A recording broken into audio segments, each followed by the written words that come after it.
Hollywood looked at Hedy Lamarr and saw a face. Not a mind, not an inventor, not a woman thinking about radio signals, torpedoes, enemy jamming, and secret communication during a world war. A face.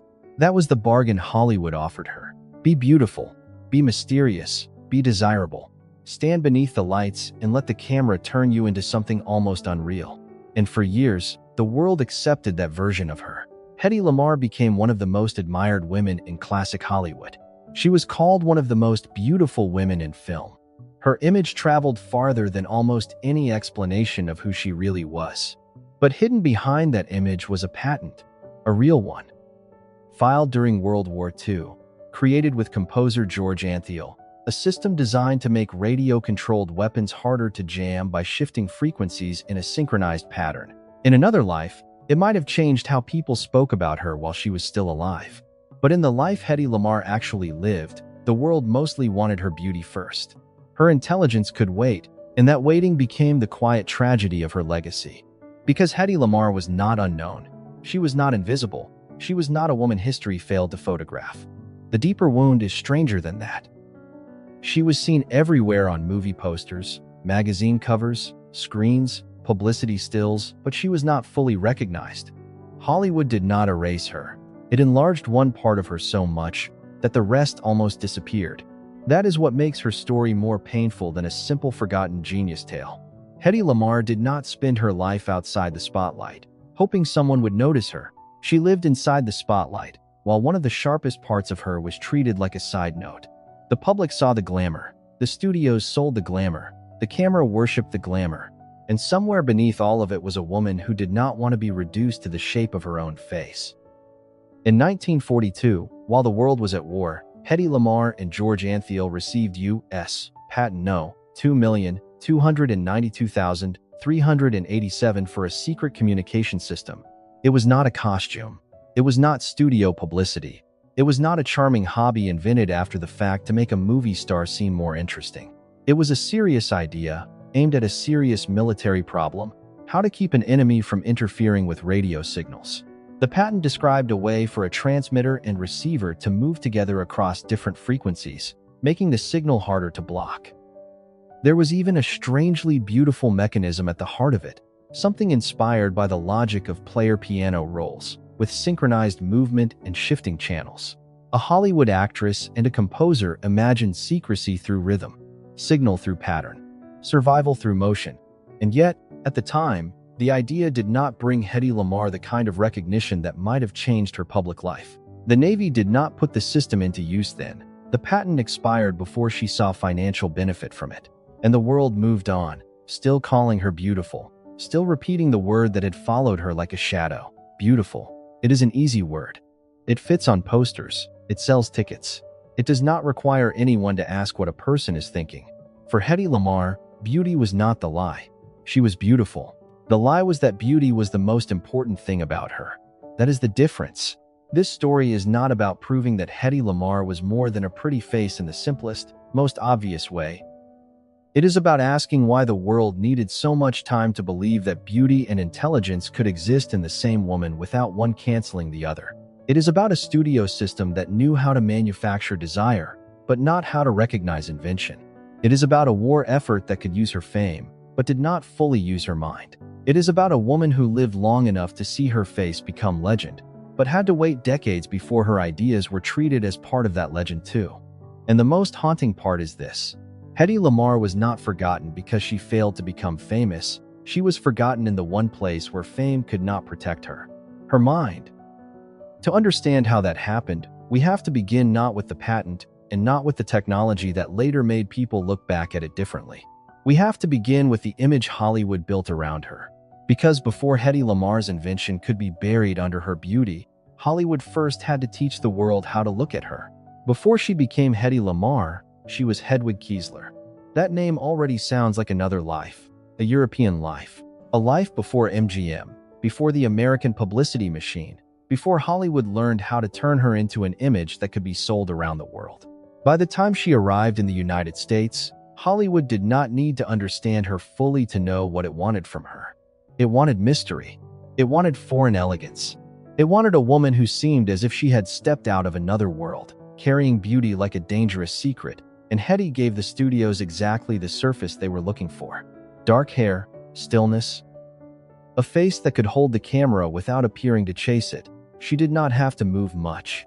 She did not have to explain herself. The silence around her became part of the spell. That was one of Hollywood's oldest tricks. If a woman looked mysterious enough, the studio did not need to ask what she actually thought. It could simply turn mystery into a marketing campaign. And Hedy Lamarr became easy to describe in the language of posters. Beautiful, exotic, seductive, untouchable, a screen siren, a woman men desired and women were invited to admire. But those words did not open her up. They closed around her. They made her famous, but they also made her smaller. Because once the world decides that a woman's face is her story, every other part of her has to fight for space. In Hollywood, Hedy's beauty was not just noticed, it was organized. The lighting shaped it. The costumes framed it. The camera lingered on it. The publicity repeated it until it sounded less like praise and more like a sentence. The most beautiful woman in film, the most beautiful woman in the world.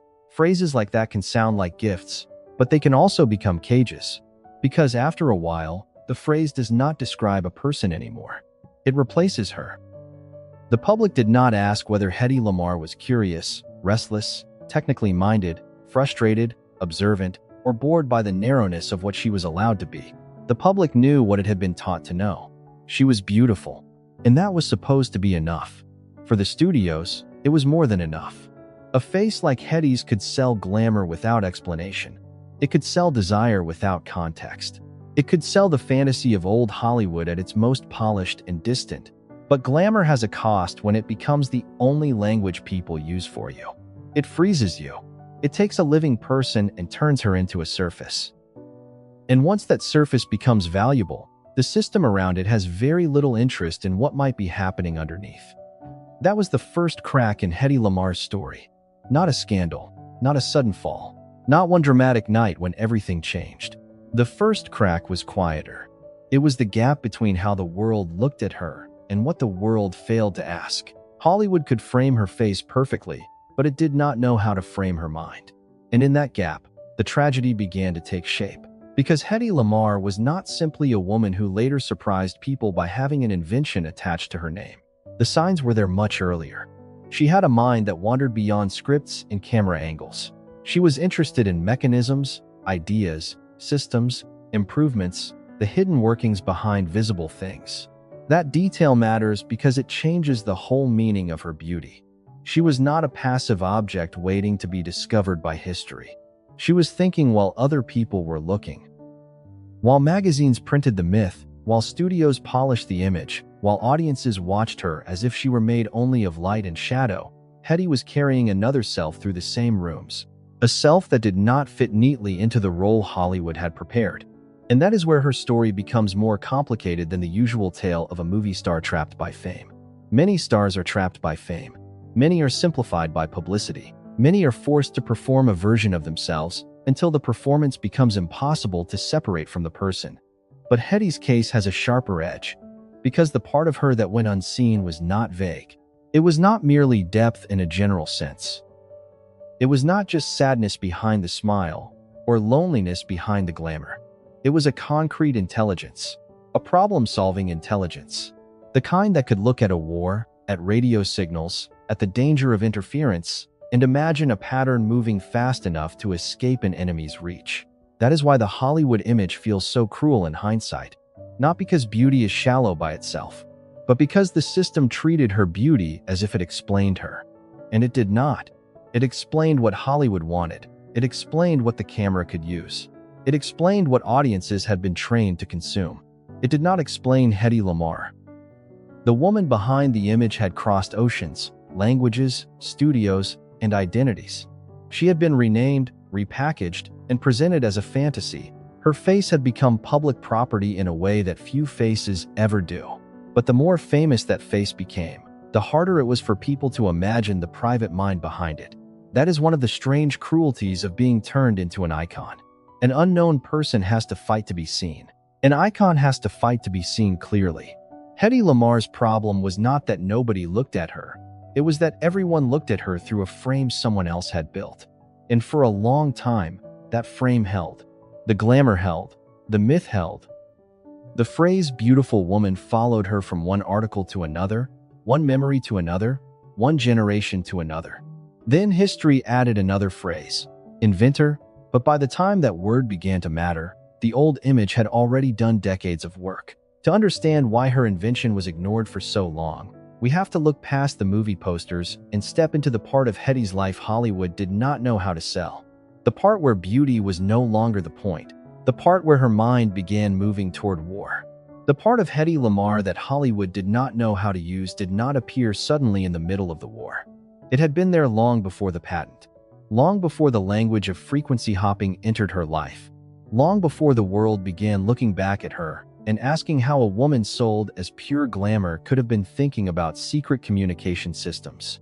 That question sounds dramatic, but it also reveals the bias inside the story. Because intelligence does not become real only when history finally documents it. Hedy's curiosity was not a twist added at the end of her life.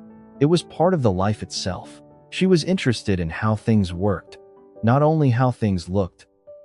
That distinction matters. Hollywood was built around appearances, the surface of a face, the fall of fabric, the angle of light, the illusion that everything on screen was effortless. But invention begins in a different place. It begins with noticing a problem. It begins with irritation, with a question that will not leave the mind alone. Why does this fail? How could this move better? What if the mechanism changed? What if two separate things could be made to stay in rhythm?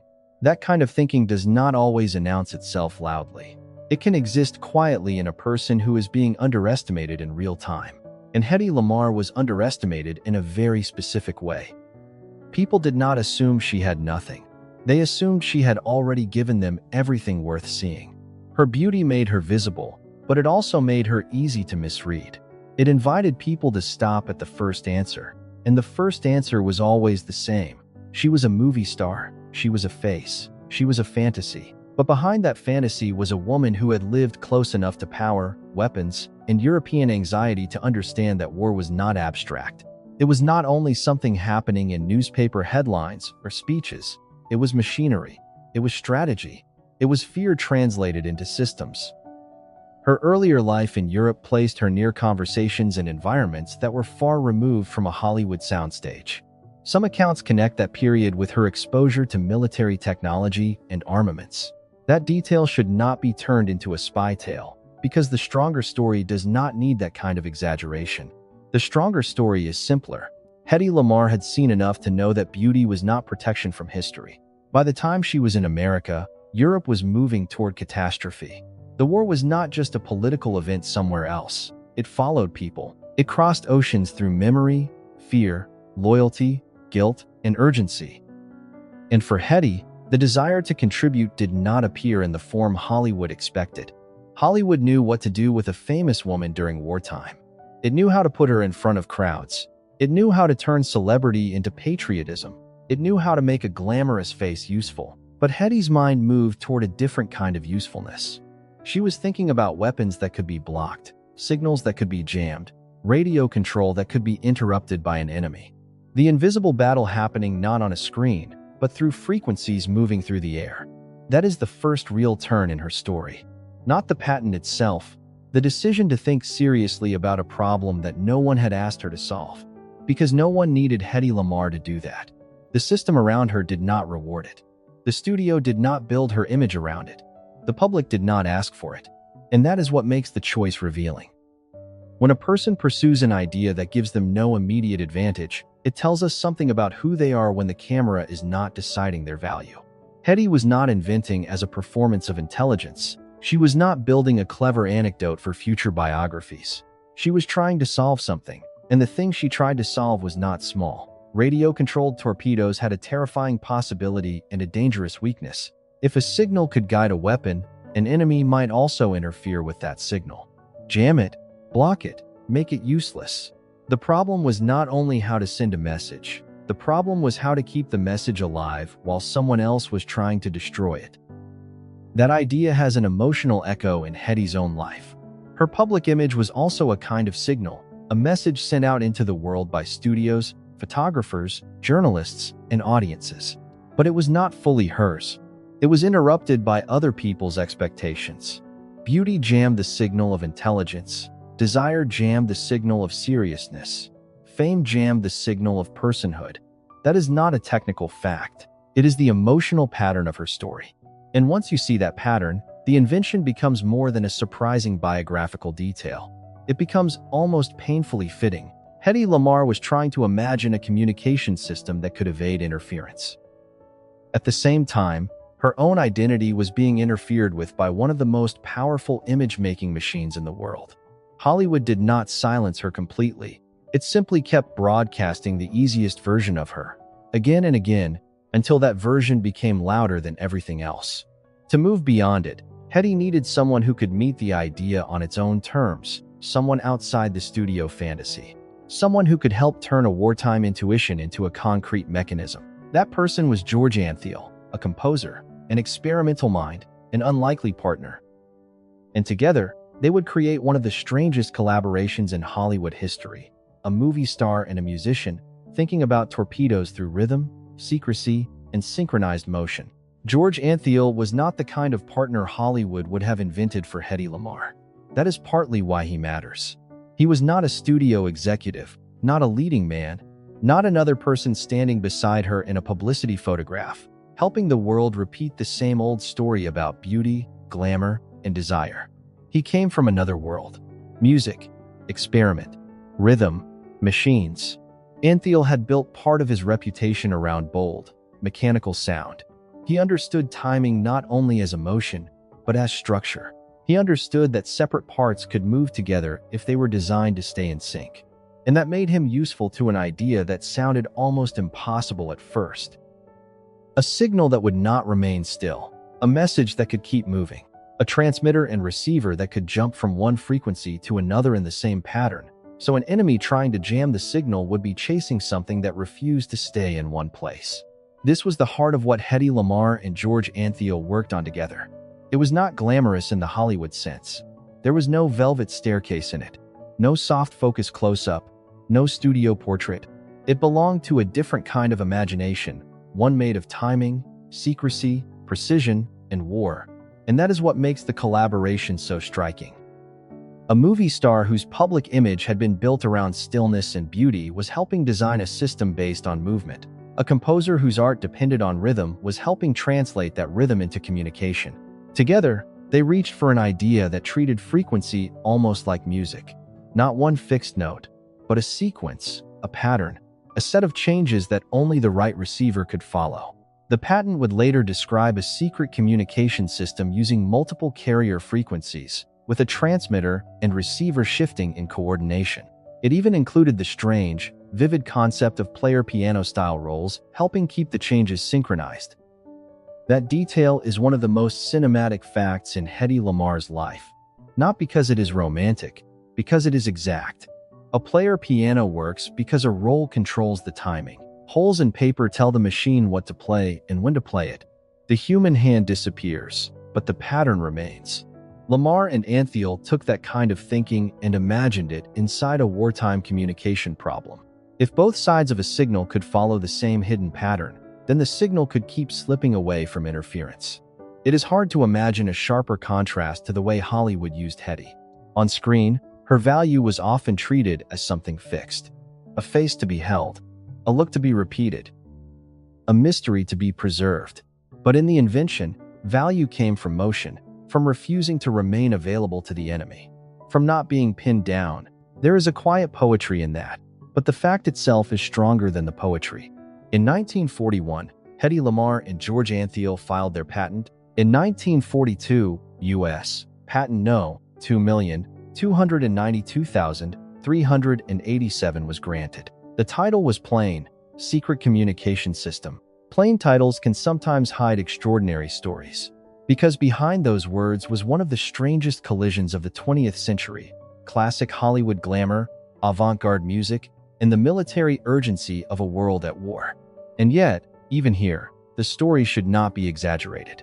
Hedy Lamarr did not single-handedly create modern wireless life. She did not directly invent Wi-Fi, Bluetooth, or GPS in the simple way the internet sometimes likes to claim. The truth is more careful, and more interesting.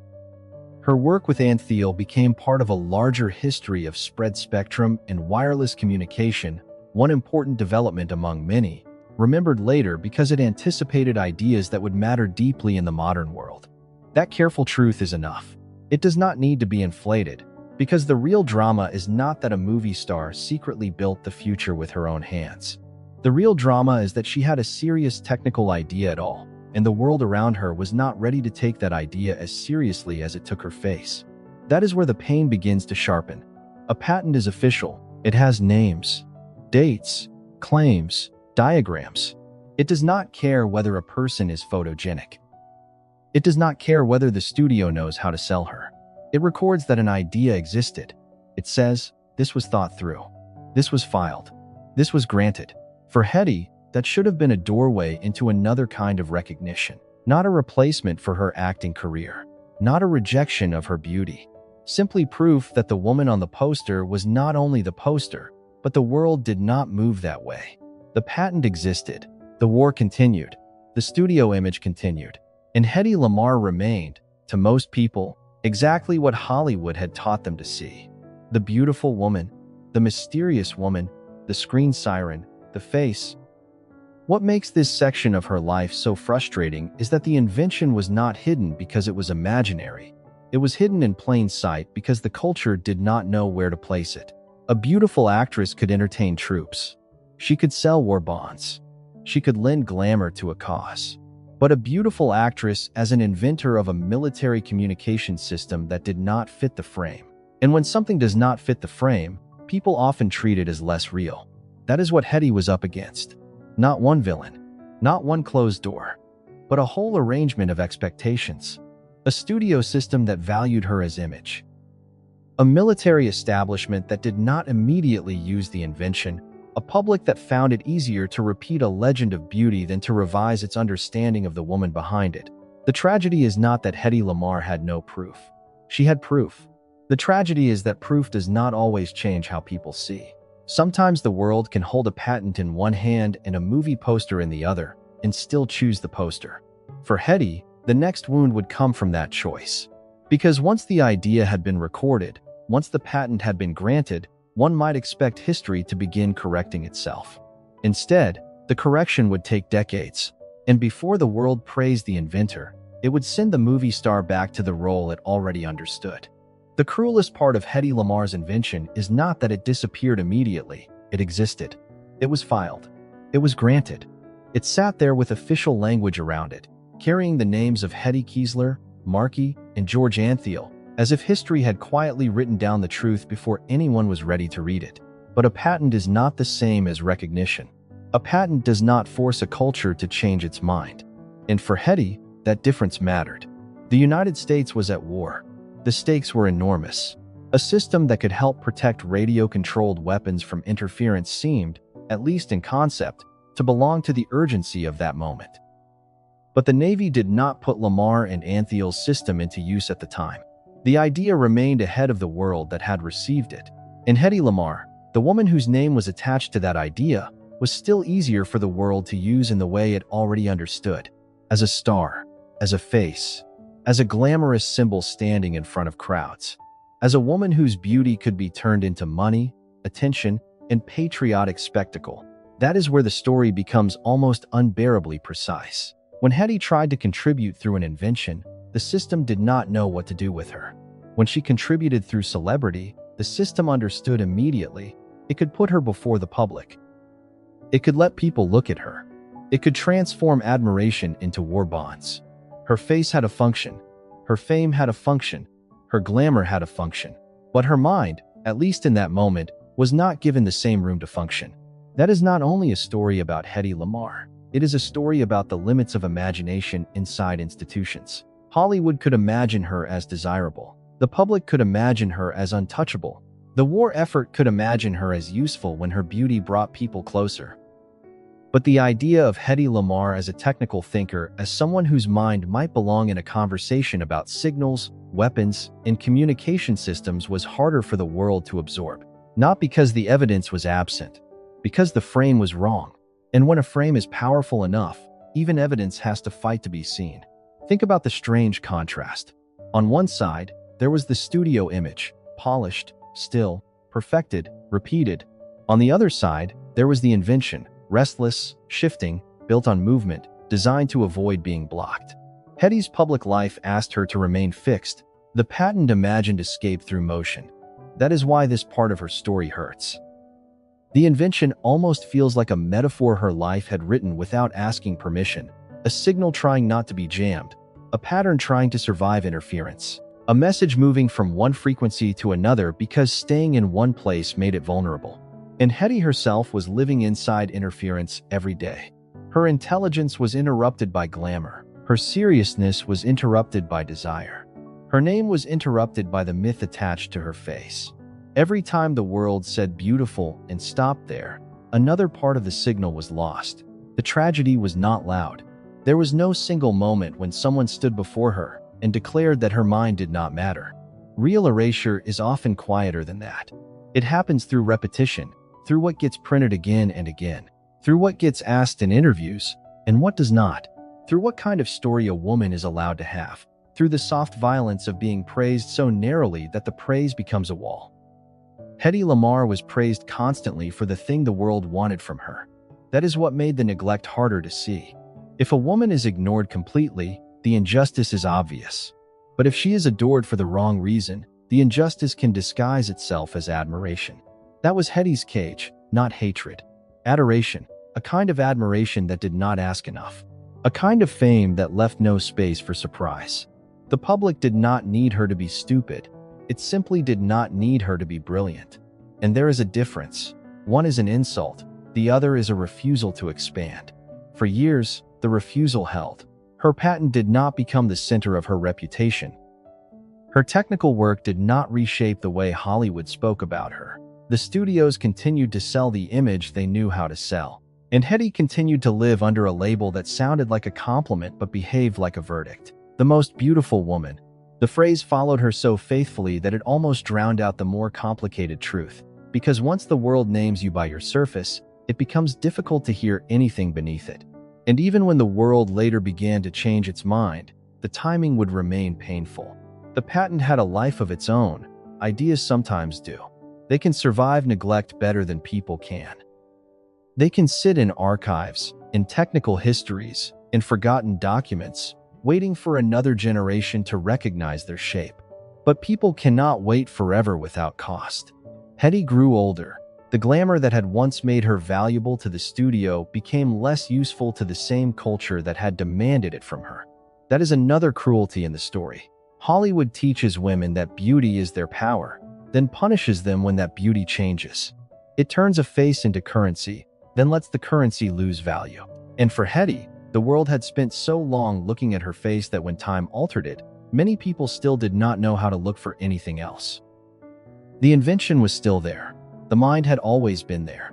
But recognition did not arrive when it might have protected her from being reduced. It arrived after reduction had already done its work. That is why this is not a simple triumph story. It would be easier if the patent had been celebrated immediately. Easier if the Navy had embraced it. Easier if Hollywood had proudly presented her as both star and inventor. Easier if the public had learned, in real time, that the woman on the screen was also thinking about the future of communication. But that is not the story. The story is slower, more frustrating, more human. Hedy Lamarr gave the world an idea it did not know how to value from her. So the world took what it already knew how to value. Her image, her presence, her beauty. And the rest had to wait. By the time recognition began to gather around her invention, it would no longer be able to undo what had already been lost. It could correct the record. It could not give her back the years. Years later, the world began to understand what it had failed to see. Not all at once. Not with one dramatic apology. Not in a way that could restore the years when Hedy Lamarr's invention had been treated as an odd footnote beside her beauty. Recognition came slowly, almost awkwardly, as if history itself had to learn how to say her name differently. For decades, Hedy Lamarr had belonged to the language of classic Hollywood. Glamour, beauty, mystery, screen legend. Then another language started to gather around her. Patent, frequency hopping, spread spectrum, wireless communication, inventor. It is difficult to imagine two vocabularies that seem less prepared to meet each other. One came from studio publicity, the other came from technical history. One belonged to posters and close-ups, the other belonged to diagrams, signals, and systems. But Hedy Lamarr had lived at the intersection of both. The tragedy is that the world took so long to admit it. Her patent with George Antheil had expired before she could benefit from it financially. That fact should not be rushed past. It is one of the quietest and sharpest wounds in the story. An idea can be ahead of its time, but a person cannot live comfortably inside that phrase. Ahead of her time sounds elegant when history says it later. It sounds like praise, but during the life itself, it can mean being dismissed. It can mean being useful too late. It can mean that the world finally understands you only after understanding no longer changes the shape of your days. That is what happened to Hedy Lamarr. By the time people began connecting her wartime invention to the later history of wireless communication, the old Hollywood image had already hardened around her. For many, she was still remembered first as a face from another era, a beauty frozen in black and white, a glamorous figure from the age of studios and controlled publicity.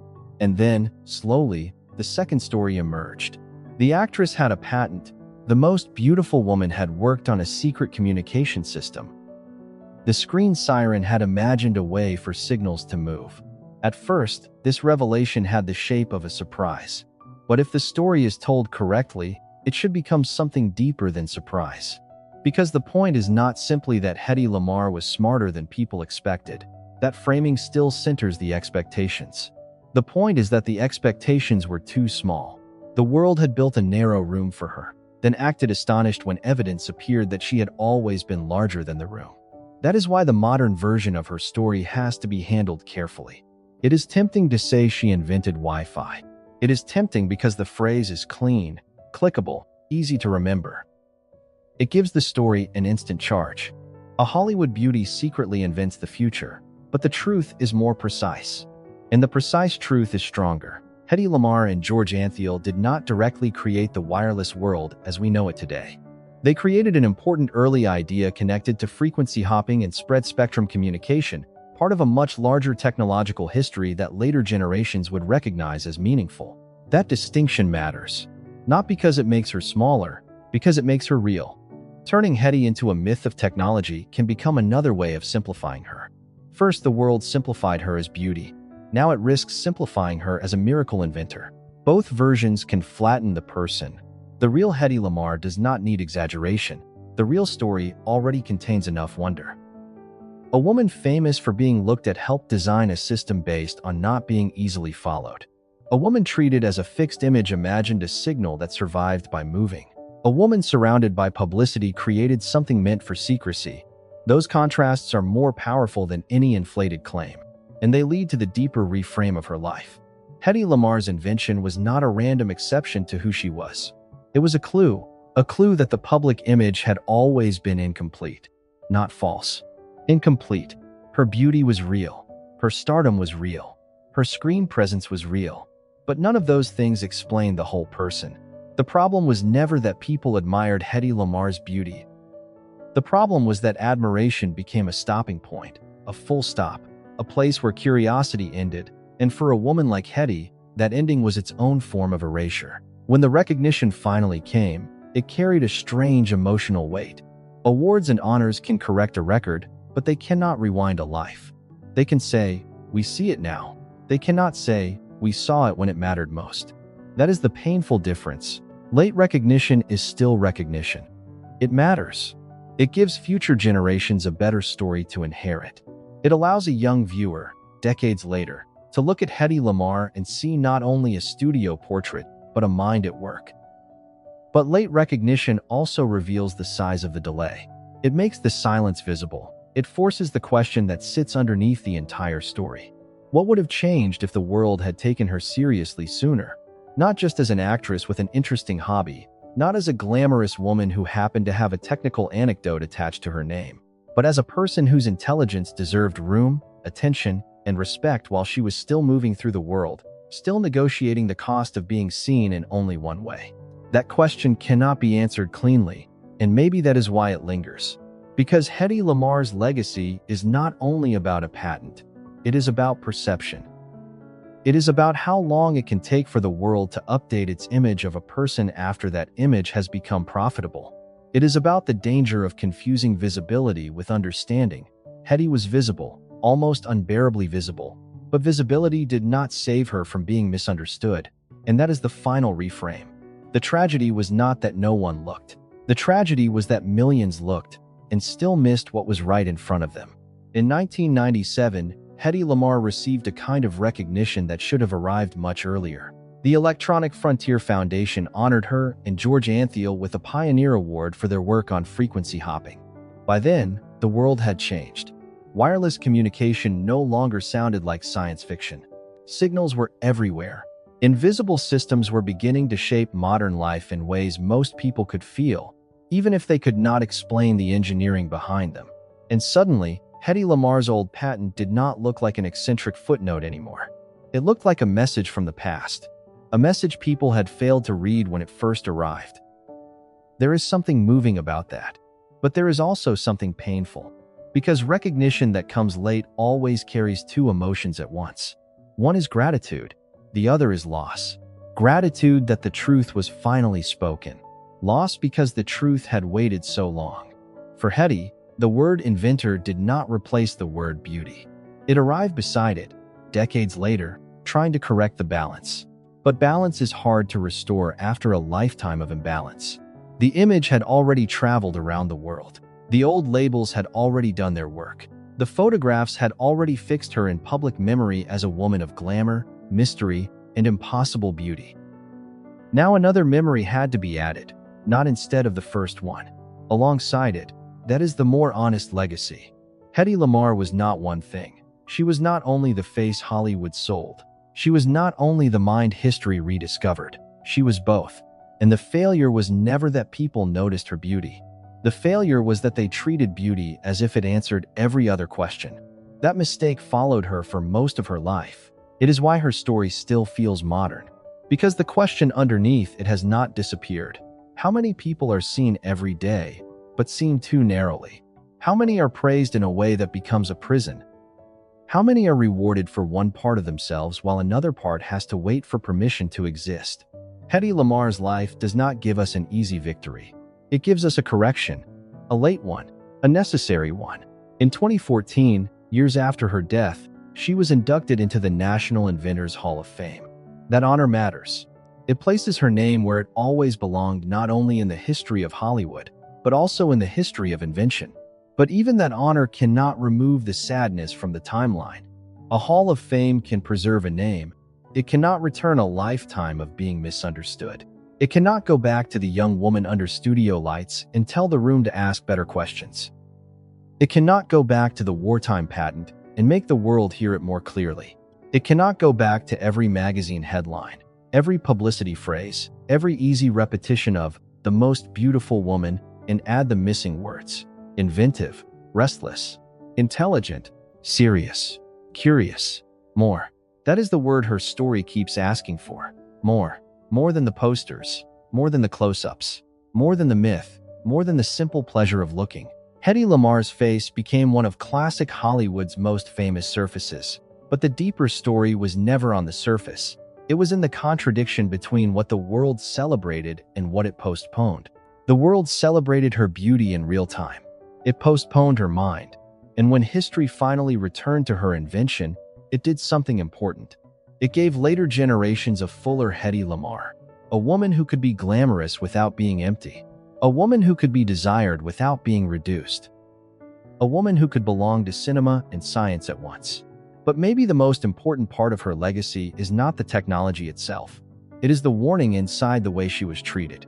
Hedy Lamarr reminds us that visibility is not the same as understanding. A person can be watched, photographed, admired, desired, repeated, and still not be known. A person can become an icon and still have to wait for history to catch up with the truth. That is why her story should not end with a loud declaration that she was secretly the real genius behind the modern world. That would be another simplification, a more flattering one, perhaps, but still a simplification. The quieter truth is better. Hedy Lamarr had a mind that moved beyond the role Hollywood gave her. She had a face the world could not stop looking at, and an idea the world took too long to understand. She lived inside one kind of fame while deserving another kind of respect.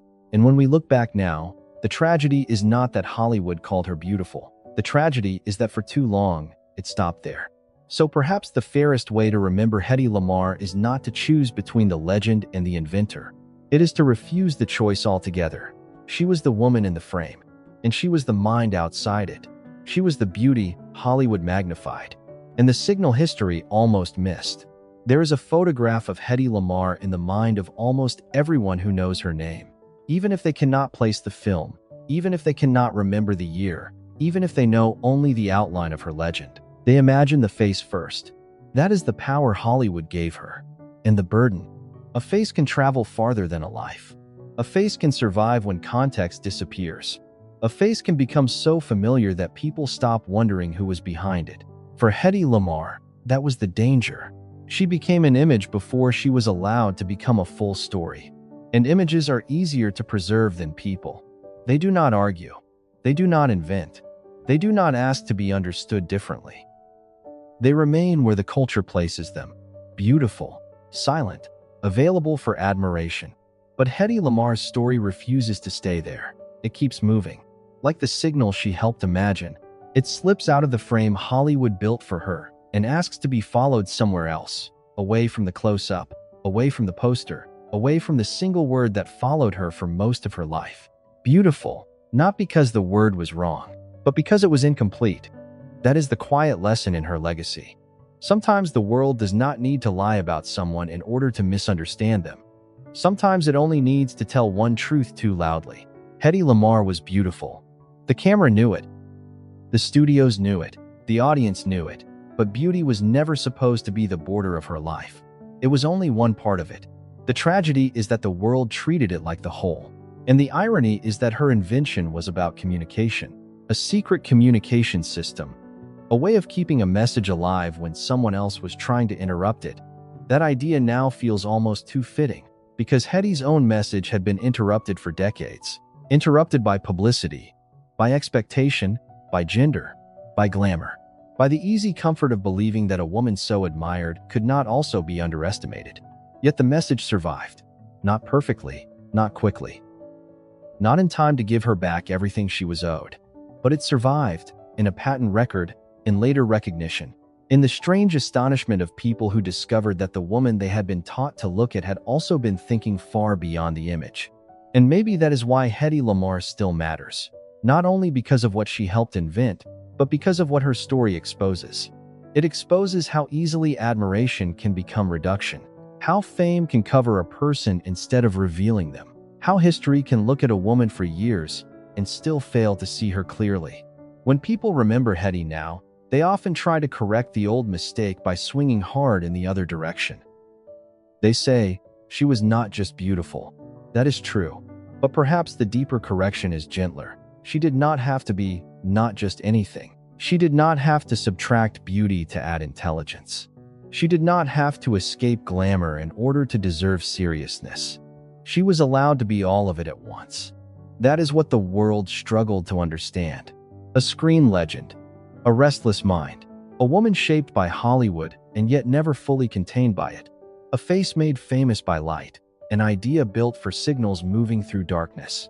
In the end, Hedy Lamarr's legacy is not a clean victory. It is a delayed recognition. A record corrected after too much time had passed. A name moved from movie history into invention history. A life finally widened beyond the frame. But there is still something beautiful in that widening. Not the kind of beauty Hollywood sold. Something quieter. The beauty of a fuller truth arriving late, but arriving. The beauty of a person becoming harder to reduce. The beauty of looking again. Because that is what Hedy Lamarr asks of us now. Not simply to admire her. Not simply to repeat that she was ahead of her time, but to look again at the people we think we already understand. To ask what the image has hidden, to ask what praise has covered, to ask what signal we may have mistaken for silence. For years, Hollywood gave the world Hedy Lamarr's face. History, slowly and imperfectly, gave back her mind. And between those two truths stands the woman herself. Not a myth, not a slogan, not a poster. A person, seen too much in one way, seen too late in another, and still, somehow, sending a signal strong enough to reach us.